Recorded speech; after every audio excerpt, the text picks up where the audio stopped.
Time to upgrade your adventure with an RV from Motorsportsland. Don't put off making exciting memories and exploring the many outdoor hideaways right here in Utah. Come in today and see how Motorsportsland can help you get away, or visit motorsportsland.com.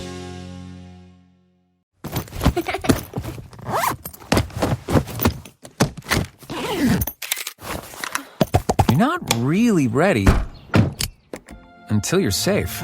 Summer safely and drive calm. For news. Good afternoon. It's 5 o'clock, and this is the 5 o'clock report. 20 minutes of uninterrupted news, commercial-free. I'm Maria Chaleos, in today for Jeff Kaplan. KSL's top story this hour. We are learning more about the fatal crash in Kanosh yesterday as the death toll rises to 8. KSL News Radio's Nick Wyatt has the latest. If you spot a road hazard, you won't have the time to react to that. So we ask that you slow down and only be able to operate your vehicle at a safe speed that you can move.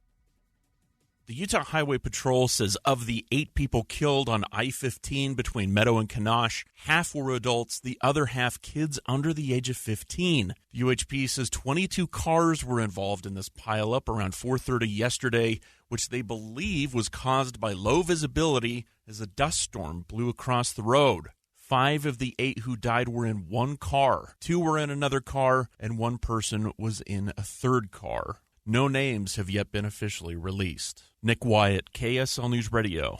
So what do you do in low-visibility driving situations like the one that happened yesterday? Utah Highway Patrol Sergeant Cameron Roden says the first thing to do is slow down. If you spot a road hazard, you won't have the time to react to that. So we ask that you slow down and only be able to operate your vehicle at a safe speed that you can maneuver around a potential hazard. If necessary, and you can see it coming, and it may be necessary for you to exit the freeway and wait out the situation for it to pass. Sergeant Roden says you need to keep your lights on so drivers can see you on the road, but your brights reflect even more off dust or fog. Salt Lake police are trying to find a driver who hit and killed a pedestrian earlier this morning. Sergeant Keith Horrock says this happened right in front of police near 550 West and 3rd South. The officers were there kind of on scene as it happened. It happened across the street from where they were at, and they immediately obviously rushed over and attempted to give life-saving measures to that victim until fire arrived, EMS personnel arrived, and unfortunately that person succumbed to their injuries and passed away. Police are looking for a silver 2013 Subaru Impreza station wagon with the Utah license plate number of U770CA. Wild weather. Hot and smoky today, but the rest of the week is looking good. People playing outdoors with their kids this morning are glad that this could be the last 100-degree day for a while. As long as I got some shade, I'm okay. I'll probably take this over, the cold and the wind of winter. I'm planning on going in the house and staying under the air conditioner. National Weather Service reports the airport hit 100 degrees just before 5 o'clock.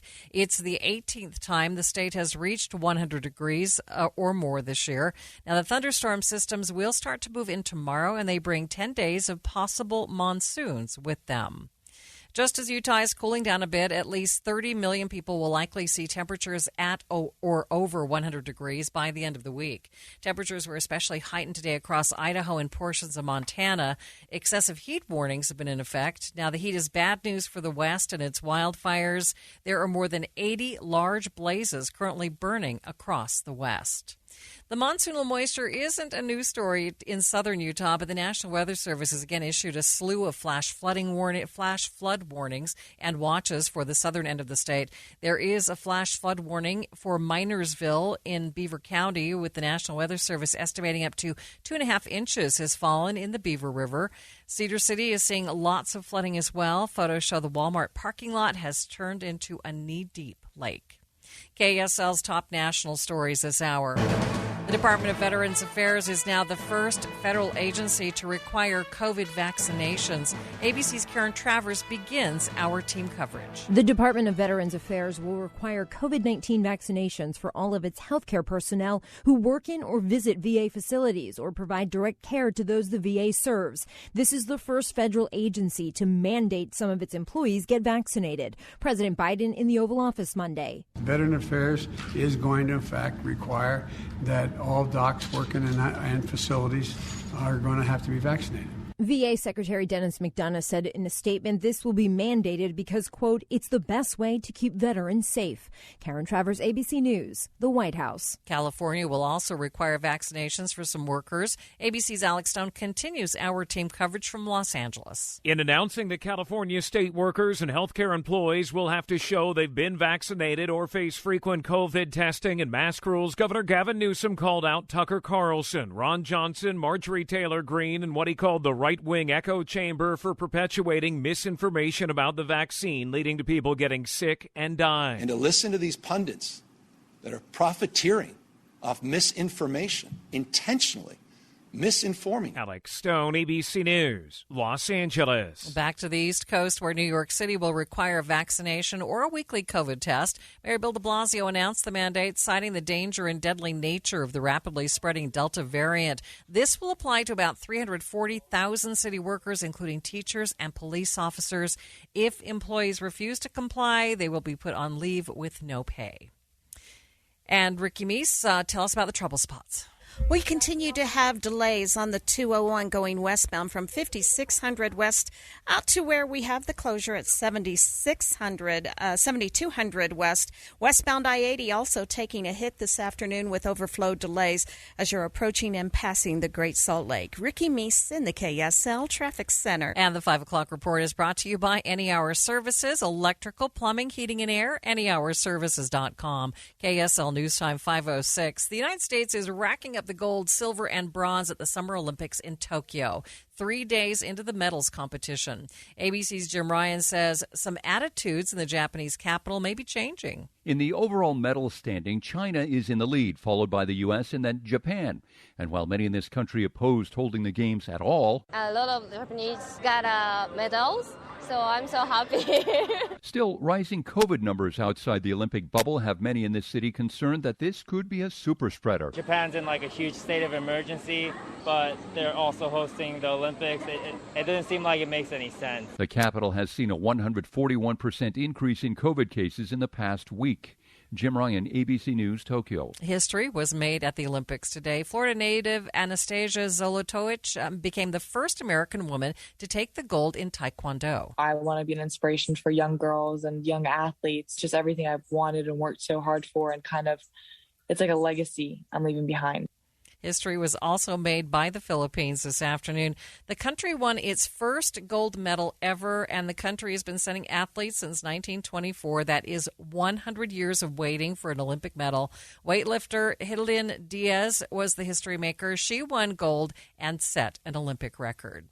Tokyo is still monitoring COVID cases within the Olympic Village. ABC's senior foreign correspondent James Longman is there and says there's now at least one new instance of post-event diagnosis. There are now 153 cases of COVID-19 related to these Olympics, 19 of them athletes, and we've now had the first case of an athlete testing positive after he had competed. It's a Dutch rower. He tested positive after his heat on Friday. He then had to forfeit his event on Saturday, and he's now in self-isolation. Longman reports the weather is also putting a damper on things. A storm has been threatening Japan for the last couple of days. It's already meant that rowing and the archery events have had to be rescheduled. But the bigger issue here is the heat. It's something like 90 degrees most days, 80% humidity. A Russian archer actually passed out because of it, and some of the tennis players have asked for their events to be rescheduled. I can tell you, it is boiling hot here. There's also an incoming tropical storm expected to make landfall tomorrow. It's not forecast to strengthen, though, into a typhoon. KSL News Time 5:08. Time for Jeff Kaplan's Minute of News. It's brought to you by Any Hour Services, electrical, plumbing, heating, and air. anyhourservices.com. A few days ago, one of the 4 astronauts that SpaceX delivered to the International Space Station is French. Stage 1 propulsion. Thomas Pesquet leaves behind the baguettes, bouillabaisse, and coq au vin of French cuisine for the foil packets of space food. But don't feel sorry for him. The New York Times reports gone are the days when astronauts with a 5-day beard would squeeze spaghetti and meatball paste out of a toothpaste tube. No, this trip, Thomas Pesquet spends 6 months experiencing French Epicurean delights while drifting 254 miles above Earth.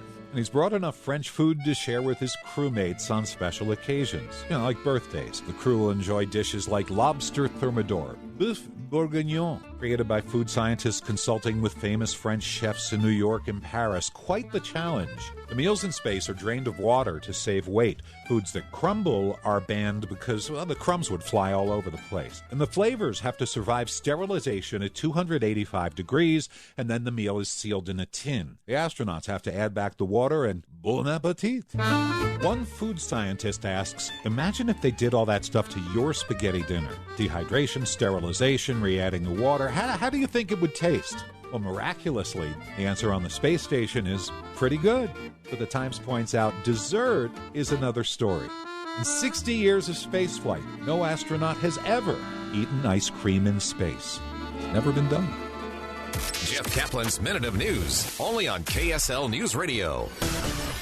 Traffic and weather together, brought to you by Zions Bank, your business banking home. Emergency traffic continues on the 21st South Freeway. We still have the closure in place. East and westbound directions at 7200 West is still going to be a while before they get this opened up, as crews are mopping up this crash that involved 4 vehicles and with injuries and a vehicle fire. You have stop and go and slow and go delays westbound SR 201 from I-215's West Belt all the way to Magna. Southbound I-15, slowdowns from just after 4500 South, almost to 90th South. Len? That crash out there westbound I-80 a mile east of Solitaire with slowing is now stretching and thinning out, so it's not too bad there. Once you get to Lake Point, though, traffic tightens a bit on SR 36 to Mills Junction. And right now, Bangerter Highway is a little bit busy in Glendale as you make your way toward the 201 and in Kearns. And that crash northbound I-15 and 900 South off-ramp has a right lane closed, so use caution there. Steve? And traffic moving again now. Northbound 89 following that earlier rollover wreck. Still have some delays, though, between 200 North and Cherry Lane in Davis County. More slowdowns at South Weber Drive. Plus, northbound 15 slowdowns in Davis County at the Kaysville Ponds up to Hill Air Force Base. Any Hour Services, electrical, plumbing, heating, and air. Already known for the care they take to keep your homes clean and safe. To learn more, Google Any Hour Services or visit anyhourservices.com. Steve Carlson in the KSL Traffic Center. Traffic and weather together every 10 minutes on the 9s. Here's Kevin Eubank with the hourly forecast on the 5 o'clock report, an hour-by-hour description as we head toward Tuesday. Thanks a lot, Marie. As we head through the 5 o'clock hour, temperatures in the upper 90s under mostly sunny and smoky skies. There are still a few thunderstorms off to the east of Salt Lake City, but they should stay off to the east. We're looking at temperatures into the mid-90s by 6 o'clock, low 90s by 7, and 8, upper 80s by 9. Ultimate lows will be in the mid-70s. With your hourly forecast on the 5 o'clock report, I'm Kevin Eubank. 100 degrees in downtown Salt Lake City. A man lost a chunk of his ear after a fight at a rodeo on Pioneer Day. KSL.com reports it happened at the West Jordan Rodeo grounds near the end of the event.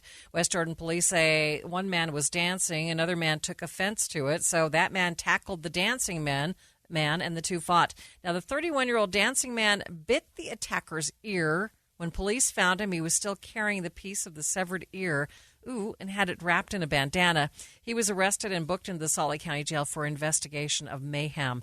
Now, the injured man was taken to the local hospital. We don't know if doctors were able to reattach his ear. The tiniest bit of relief at the gas pump. For the first time in about a month and a half, gas prices have actually gone down a little bit in the last week. Due to easing oil prices, the Energy Department reports the price of regular unleaded is down about 2 cents a gallon nationwide in the past week to $3.14 a gallon, but still it's 96 cents above this time last year. The most expensive gas remains in California at $4.17 a gallon on average for regular unleaded. That is ABC's Alex Stone reporting the average for a regular gallon of gas in Utah is $3.86. 3 Senate Republicans filed an amicus brief urging the Supreme Court to overturn Roe v. Wade. Senator Mike Lee is one of the 3 who filed the 33-page brief asking the court to use a Mississippi case to review Roe v. Wade, which protects the constitutional right to an abortion. One of the stories we are following on the 5 o'clock report. Unsealed court documents show a man accused of murdering a Sandy woman and leaving her body near the Jordan River may have spent months blackmailing and stalking her.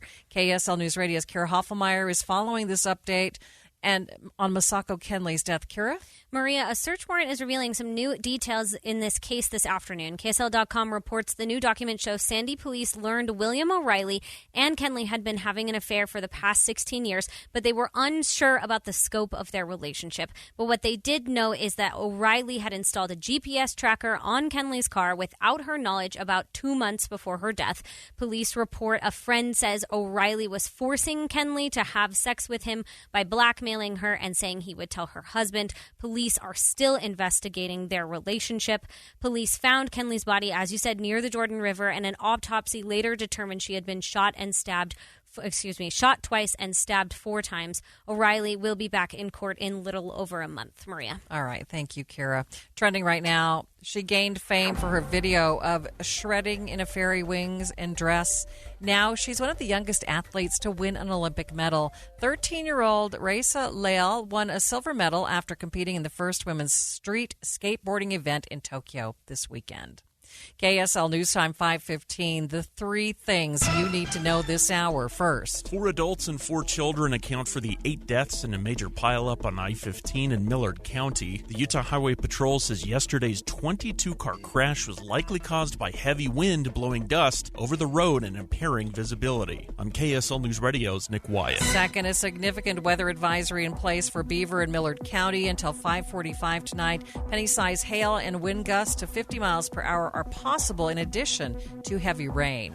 Third, our biggest traffic trouble spot with Ricky Meese. It is emergency traffic with the westbound direction closed on the 201 at 7200 west due to a crash. Delays back to the West Belt. Also heavy delays, possibly due to a rollover accident northbound Highway 89 prior to SR 193. Ricky Meese in the KSL Traffic Center. Temperatures near 100 degrees in the north, but flooding rains in the south. I'm Kevin Eubank. 100 degrees in downtown Salt Lake City. Time now for KSL's top national stories. From ABC News, I'm Daria Albinger. With COVID-19 cases on the rise, especially from the highly contagious Delta variant, more employers are implementing stronger steps in the workplace.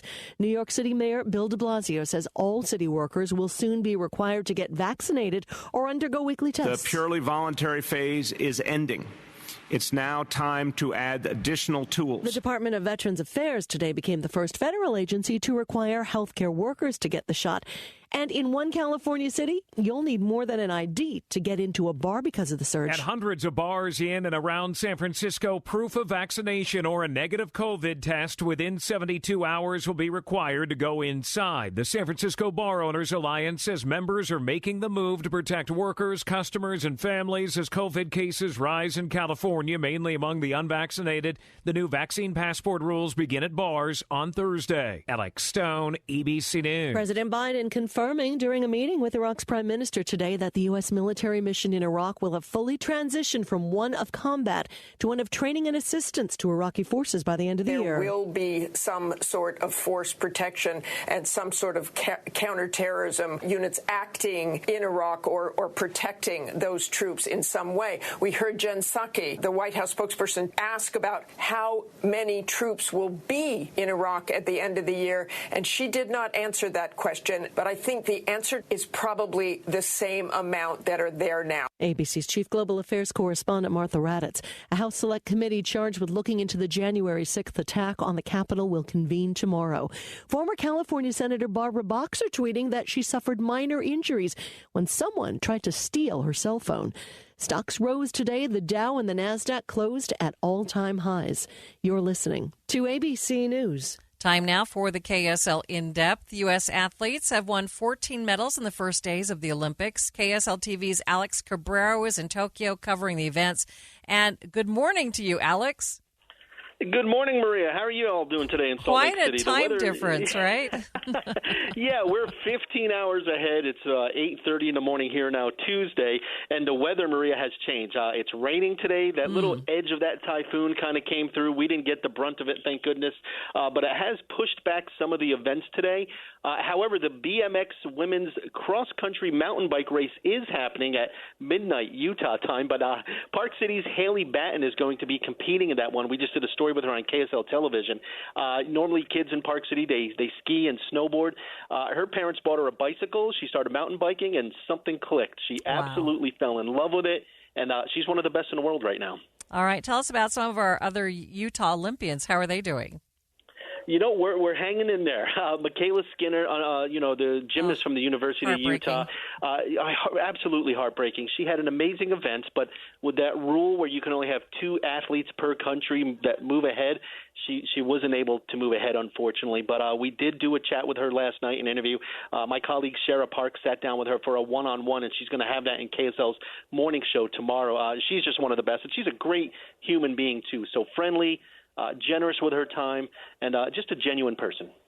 All right, we have a couple of other folks there. What is it, Alexis Lagan? Am I pronouncing that correctly? That's right. I did a story with Alexis Lagan. She's a pistol shooter. She's a shooter. She went to the University of Utah, was on the marksmanship team up that way. She was almost about to go to BYU, but she changed her mind at the last minute because of the physics program at the U, and then she didn't have any friends at the U because they all went to BYU, so she joined the marksmanship club just to have friends, and wouldn't you know it, she's naturally good at that sport. She's an Olympian now. In the 10-meter women's pistol, she came in. She was down toward the bottom, 38th place. She says she knows she can do better than that. It was those first Olympics jitters. But she goes in the mixed team 10-meter pistol here in about 45 minutes, and then she has another event with the rifle, the 25-meter rifle, on Thursday. So she still has 2 events to compete, and now that those first jitters are out of the way, she's going to do better. I have no doubt. Well, Alex, I know we have other Utahns to talk about, but we're out of time. We'll have to get another update from you tomorrow. Thank you so much. We'll do it. All right. That is KSL 5's Alex Cabrera. KSL News Time. It is just past 5:19. We do have emergency traffic coverage. It is sponsored by Zions Bank, your business banking home. And let's check in with Ricky Meeks. Once again, the 201 is the hot spot this afternoon. If you need to get into Magna, West Valley, or Tooele County, you need to consider I-80 or 3500 South. Anything except westbound on the 21st South Freeway. Delays start at I-215's westbound and continue all the way to where we have the westbound closure at 7200 West, southbound on I-15. Slowdowns from 5300 almost to 90th South. Now starting to see a little bit of backup on I-215 southbound going eastbound, approaching the I-15 junction in Murray. Len? Once you get out there on the westbound I-80, a mile east of Saltaire, there's a little bit of slow traffic there, but it's getting much better. It's a good alternative out there. And if you're getting off that 900 South off-ramp, there's still a left lane closed there at 900 South. And in Utah County, you've got a little bit of slowing around the point of the mountain from SR-92 up to the gravel pit. And then an accident in the Center Street area, southbound I-15 on the right shoulder has slowing from Wing. Steve? Right now, an easy drive on northbound 15, leaving downtown Salt Lake into Davis County. Got slowdowns, though, at the Kaysville Ponds up to Hiller for space. Northbound Highway 89 looking better, but still crowded from 200 north up to Cherry Lane. Also at South Weaver Drive. And you've got good speeds on the west side belt. That's traveling northbound I-215 and on the Lexi Highway between Salt Lake and Lagoon. A home equity credit line from Zions Bank can help you upgrade your kitchen, bathroom, backyard, or whatever else needs updating. Loans subject to credit approval. Terms and conditions apply. Equal housing lender. Steve Carlson in the KSL Traffic Center. And let's take a look at the 7-day forecast. Here's Kevin Eubank. Thanks a lot, Maria. Well, southern Utah getting pounded with heavy rain, flooding conditions 1 to 2 inches from St. George up through Cedar City. Tonight, along the Wasatch Front will be in the 70s, partly cloudy, still smoky, with a slight chance of some thunderstorms in the afternoon and a high of 96. But as we head through the rest of the week, an increasing chance of those storms. Temperatures drop to the mid-90s, and by Friday, Saturday, Sunday, widespread storms over northern Utah with highs only in the upper 80s. From the KSL Weather Center, I'm Kevin Eubank. And we have hit 101 degrees in downtown Salt Lake City. In St. George at this hour, it's raining and only 74 degrees. You've been listening to the 5 o'clock report. It's brought to you by Any Hour Services, electrical, plumbing, heating, and air, anyhourservices.com. KSL News Time, 5:23. This is Derek Miller speaking on business. I Care for Kids has helped 400,000 children in 20 years. Joseph Carbone, founder and president of I Care for Kids, is here to tell us more about his dream to help children see become a reality. I Care for Kids began in 2001, and my wife and I started a nonprofit to provide professional eye care services and glasses to children who couldn't afford them. When 9-year-old Santi Morales came to the I Care for Kids mobile vision clinic last week, he became the 400,000th child we helped with glasses. I Care for Kids helps one child at a time. With each pair of eyeglasses we provide, we truly believe we are offering that child hope, self-esteem, vision, and a chance to get a good education and become anything they want. I Care for Kids has clinics in Utah, Arizona, Nevada, and New Jersey. Our renovated clinic in Midvale will allow us to help an additional 20,000 children a year right here in Utah. We are hoping to help 1 million children by 2025, thanks to our Sight the World initiative to bring eyeglasses to any child, anywhere. We love every child we help. The smiles from the kids and the happy tears from their parents when they realize their child can truly see, that's truly priceless. Helping children see is I Care for Kids' goal now and for years to come. You can help this cause at icareforkids.org. It only takes $35 to provide the miracle of sight. I'm Derek Miller with the Salt Lake Chamber, and this is Speaking on Business. COVID-19, brought to you by CDC and the Ad Council. Feel like your emotions are all over the place? A healthy routine that includes enough sleep, exercise, and proper nutrition can help you feel more centered. Find more self-care and coping tips at coping-19.org. KSL News Time, 5:25. We are watching Utah's money. Most people have about $116 unused dollars sitting around their house in gift cards. A survey from Bankrate.com found between all the unused gift cards, there's about $15 billion sitting in Americans' wallets. Check and make sure you use them before the expiration dates. KSL drives, KSL flies. Gas for cars isn't the only fuel shortage. Planes are also seeing issues with delivery delays. American Airlines announced today it might have to add stops to some flights to re-up on fuel. The gun that killed famous outlaw Billy the Kid in 1881 will be auctioned off for $2 million. Other Western firearms from the collection will be auctioned off at Bonham's on August 27th.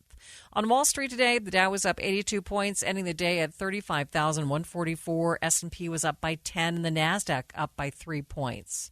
Hundreds are being evacuated on the Italian island of Sardinia as fires rage there. ABC's Megan Williams is in Rome and has details. More than 1,000 residents and tourists have been evacuated from the Mediterranean island of Sardinia, where wildfires that raged over the weekend continued on Monday. The region's president called the disaster on the beach-lined island without precedent. No human deaths or injuries have been reported, but hundreds of sheep, goats, cows, and pigs died after being trapped in barns that caught fire. Firefighters from nearby France and Greece took part in the Italian effort to put out the flames, though efforts have been hampered by hot southwesterly winds, putting the fire danger level at extreme. Megan Williams, ABC News, Rome. I'm Dave Cawley, host of the podcast Cold. Our brand new second season focuses on the 1985 disappearance of a woman named Joyce Yost. Hear her voice for the first time. That's Cold Season 2, exclusively on Amazon Music.